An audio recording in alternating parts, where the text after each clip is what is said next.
Okay, so have you ever like stared into your fridge just totally overwhelmed by like all the food Oh, choices? yeah, all the time. And you're trying to think what's healthy and good for the planet at the same time. It's a lot, right? It is, and that's why we're doing this deep dive today Ooh. into this brand new blog post. It was just published today, December 8th, 2024. Oh, It's called Sustainable and Healthy Eating, Nourishing Ourselves and the Planet. I like it.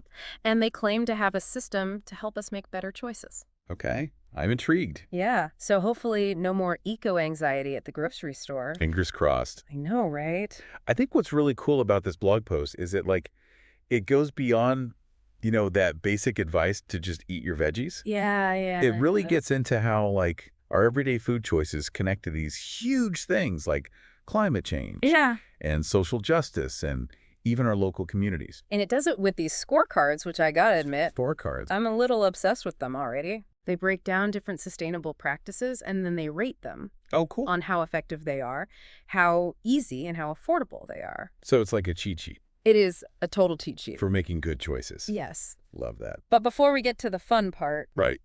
we gotta lay some groundwork. Yeah.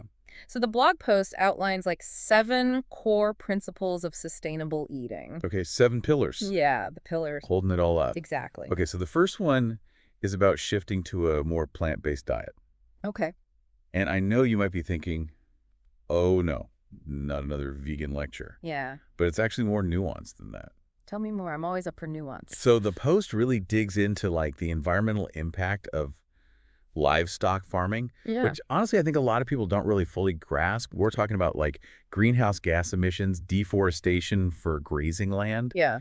and even like water pollution from all the animal waste. Wow. So even by like slightly reducing our reliance on meat, we can make a huge difference. So it's not necessarily about going full vegetarian, Right. but maybe thinking about meat more as like a treat than Right. like the star of the show at every meal. Exactly. And that actually ties in really nicely to the second principle, Okay. which is eating local and seasonal food. Okay.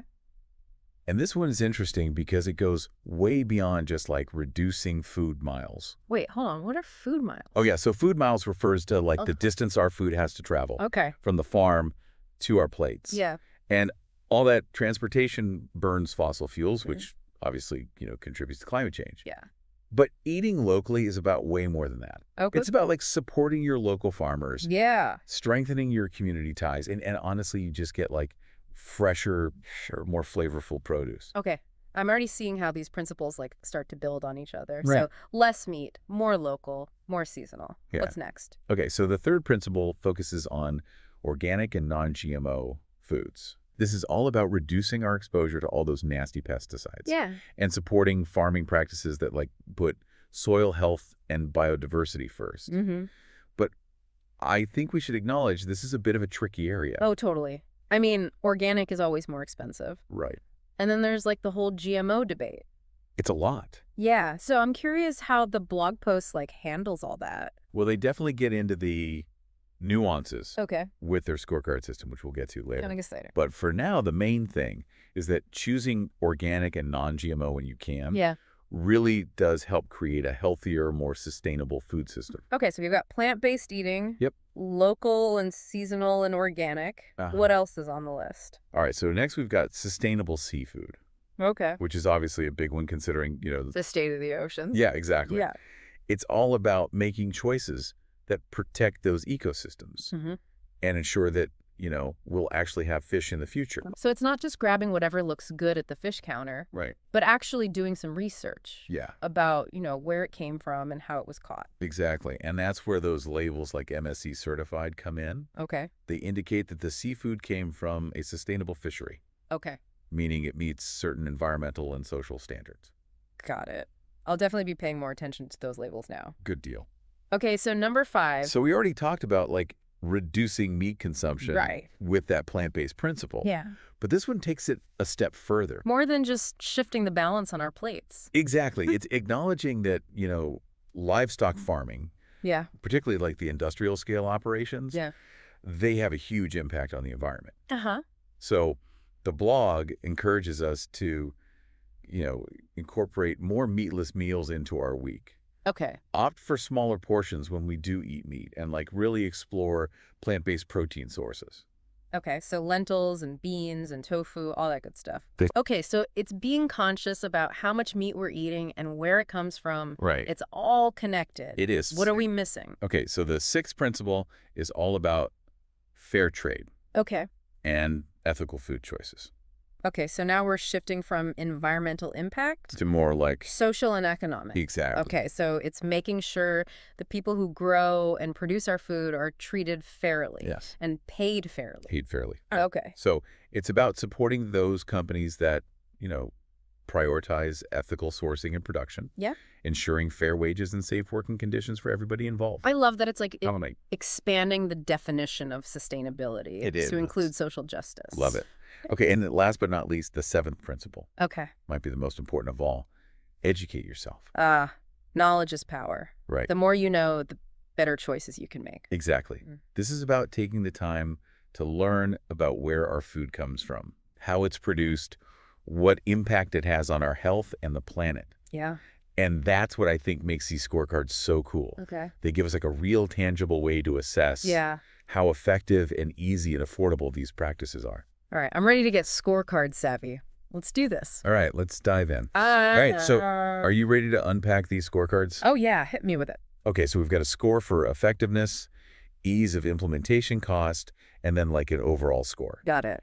And just to refresh, Yeah. we already touched on plant-based diet and organic. Right. The blog post gave those really high marks for effectiveness. Okay. But organic, as you mentioned, can be a bit pricey. Yeah. That's always my struggle. I want to make good choices, Sure. but my budget doesn't always cooperate. I feel that. But okay, before we get too hung up on the numbers, Yeah. what does effectiveness even mean here? Yeah, that's a good question.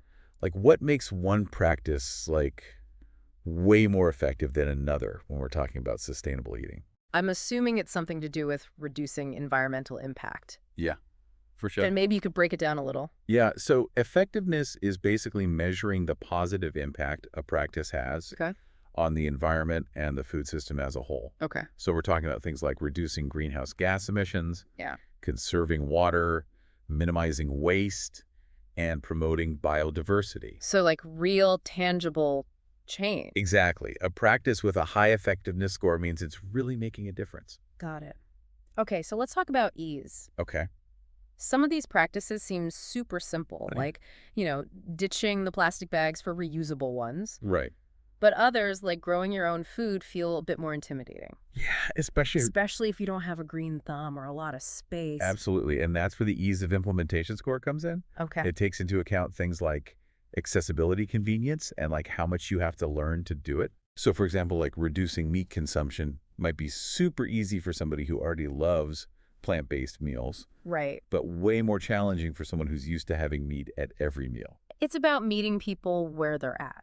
Exactly. Okay, and then there's cost, which can be a huge barrier. Huge. I'm guessing that's why minimal food waste gets such a high score for affordability.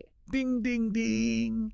We have a winner. Because you're saving money, you're not spending more. Exactly. Reducing food waste is one of the most like accessible and impactful things we can do. Yeah. It's good for the planet and your wallet. Win-win. Right. When you throw away food, you're not just wasting the food itself. Yeah. You're wasting all the resources that went into producing it, packaging it, transporting it. Yeah, it's like throwing money in the trash. Literally. Okay, so I am officially on board the minimal food waste train. Love it. But let's look at some of these other practices that kind of caught my eye. Okay. So sustainable seafood has a decent overall score, It does. but the ease score is a little lower. What makes that one a bit trickier? Well, as you mentioned earlier, figuring out what's truly sustainable, Right. it can be so confusing. Yeah. There are tons of labels out there, and not all of them mean the same thing. Right. Right. Plus, not every, fish counter or restaurant is really prioritizing sustainability. Yeah. So it does take a bit more research and effort Yeah. to really make informed choices. And then there's fair trade. Yeah. Also a pretty good overall score, Uh-huh. but a higher cost. It can be. And I love the idea of supporting fair wages. Oh, for sure. But that fair trade price tag sometimes makes me pause. Sure. I get it. It's a tough balance for a lot of people. Yeah. Any tips for navigating that? Yeah. I mean, I think it's important to remember that fair trade isn't just about paying more. Right. It's about supporting a more just and equitable system. Yeah. So If cost is a big barrier for you, Mm-hmm. maybe you just prioritize fair trade for things you buy a lot, Oh, okay. like coffee or chocolate. Yeah. Or, you can look for brands that are transparent about their sourcing Okay. and really show a commitment to ethical production, even if they don't have that specific certification. So it's about finding that balance Exactly. between your budget and your values. I love that. Okay, so, earlier I mentioned the minimal food waste score really stood out to me It's a good one. because it scored high in like every single category. It did. It's a powerhouse. What makes reducing food waste so impactful? Globally, about a third of all the food produced for humans just gets wasted. So that's a lot. It's a crazy amount. And when we reduce food waste, we're not just, saving money and helping the environment. Right. We're freeing up resources to actually feed people. Wow. So it's like a triple win. It is. Okay, I'm Yeah. definitely going to be more mindful of that going forward. Good. Any tips for reducing food waste that you find helpful? Honestly, one of the simplest but most effective things is meal planning. Oh, yeah. When you plan ahead, you don't buy more than you need, Yeah. which means less goes bad in your fridge. Okay. Another tip is get creative with your leftovers. Okay. Don't think of it as like, oh, boring second-day meal. Yeah. It's like an opportunity to try something new. Yeah, experiment a little. Right. And also, don't be afraid to get creative with food storage. Oh, yeah. Properly storing things can really extend the life of your produce. Those are great tips. I love that meal planning, creative leftovers, proper storage. Simple. Yeah, totally doable. Yeah. But you know what's been in the back of my mind this whole time? What's that? The blog post mentions that, like, awareness of sustainable eating is growing, It is. but it also talks about, like, the challenges people face when trying to actually, put these principles into practice. For sure. What are some of the biggest hurdles that people encounter? We already mentioned costs, Right. which is a huge factor for so many people. Yeah. And then, access is a big one. Access to. Access to fresh, local, sustainably produced food. That can be really limited depending on where you live. Yeah, for sure. And then there's the time factor. Oh, yeah. Cooking from scratch, meal planning, Yeah. it takes time. And not everyone has that time. Exactly. Yeah. So, like, the intention is there, Yeah. but the logistics can be tricky. Yeah, for sure. And that's why I think it's so important to remember that sustainable eating isn't like all or nothing. Right. It's about progress, not Yeah. perfection. I love that. It's making small, gradual changes that you can actually fit into your life. So instead of getting overwhelmed by the hugeness of it all, Yeah, it's about finding those little entry points exactly. that feel manageable. I love that. So maybe it's starting with one meatless meal a week, Yeah, or really trying to reduce food waste, or choosing fair trade coffee. right. It all adds up. Every little bit counts, right? Every little bit. And the best part is that these individual choices, they really do add up. Yeah. The more people make these shifts, the more it changes the system as a whole. So it's like individual action leading to collective impact. That's the goal. I love that. But it's more than just the environmental benefits, isn't it? It is. The blog post also talks about how our food choices impact the economy and social justice. Right. Can we talk about that a little bit more? I'm so glad you brought that up. Yeah. It's something I'm really passionate about. Yeah. When we support local farmers and businesses, Yeah. we're not just getting like better food, Yeah. we're investing in our communities. So it's like voting with your dollar. Exactly. Supporting the businesses that reflect your values. I like that. And then there's the whole ethical side of things. Right. Choosing fair trade products means you're supporting fair wages and safe working conditions Yeah. for people all over the world. It's realizing that our food system is all connected It is. and that our choices have a much bigger impact A ripple effect. than we realize. Totally. Okay, so we've talked about the environmental benefits, Uh-huh. economic benefits, and social justice. But let's not forget about the most important beneficiary, our health. Oh, that's right. Sustainable eating is inherently healthier eating. Yeah. It's about nourishing our bodies with real, unprocessed foods Yeah. that are full of nutrients and antioxidants. And it tastes better. It does. Okay, but I do want to circle back to something you said earlier Yeah. about sustainable eating not being all or nothing. Yeah. Because for a lot of people, just the thought of making all these changes can feel so overwhelming. Absolutely. Where do you even begin? It's a great question. And honestly, I get asked that all the time. Okay. I think the key is to start small, Okay. progress over perfection. Yeah. Find one or two things where you feel like you can really make a difference Yeah. and just go from there. So maybe meatless Mondays. Yeah. or cutting down on food waste, or switching to fair trade coffee, Exactly. Find something that feels manageable. and sustainable for your lifestyle. Are you? Yeah, Okay? And you don't have to do it alone. right. There's so many resources out there. Books, websites, apps, Yeah. community organizations. Or even just friends and family who are also interested. Right. It's like a whole movement. It is. People working toward the same goal. And that brings us to a really interesting question from the blog post. Okay. What does the future of sustainable eating look like?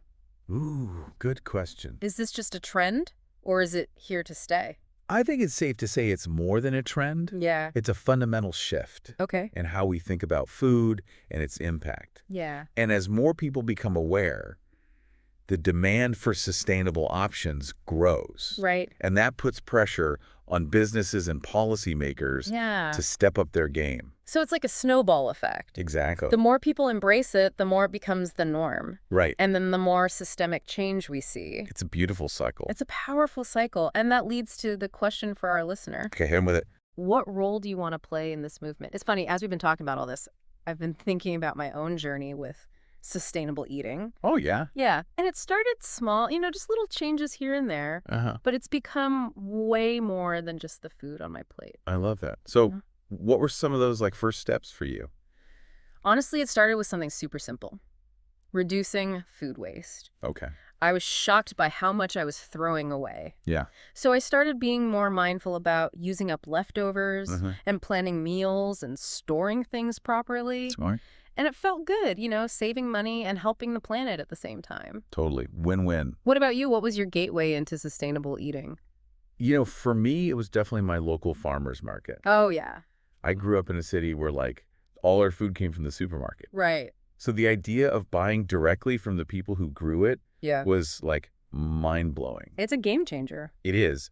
I loved getting to know the farmers, learning about their practices. Yeah. And honestly, the food just tastes so much better. It's like a whole experience. It's not just about the food. It's the connection, the community. The story behind it. Exactly. And those connections are so important. Well, yeah. Especially now when we're so disconnected from where our food comes from. Totally. When you know where your food comes from and who produced it, Yeah.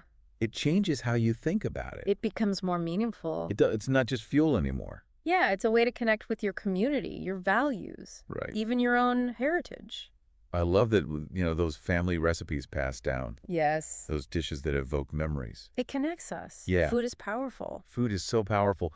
It brings people together to share stories, Yeah. to celebrate traditions. And when we start thinking about food in this bigger way, Yeah. it opens up so many possibilities. So It's like expanding our definition of sustainability right. to include not just the environment, but our social and cultural well-being too. Absolutely creating a food system that nourishes us all. Our bodies, our communities, and our planet. That's the dream. And that brings us back to that question we asked earlier. Okay. What role do you want to play in this movement? What one change from today's deep dive spoke to you? Maybe you're inspired to try a new plant-based recipe, Oh, yeah. or check out your local farmer's market, Glad that. or finally get that compost bin you've been thinking about. Right. Every choice matters. Every choice matters. So as we wrap up this deep dive, Yeah. I want to leave you with a sense of hope. Okay. The challenges are real, They are. but so are the solutions. And we can all be part of it. We can all be part of it. Let's keep learning and exploring and experimenting Yes. and sharing our passion for good food that does good. Thanks for joining us on this deep dive. Until next time. Happy eating.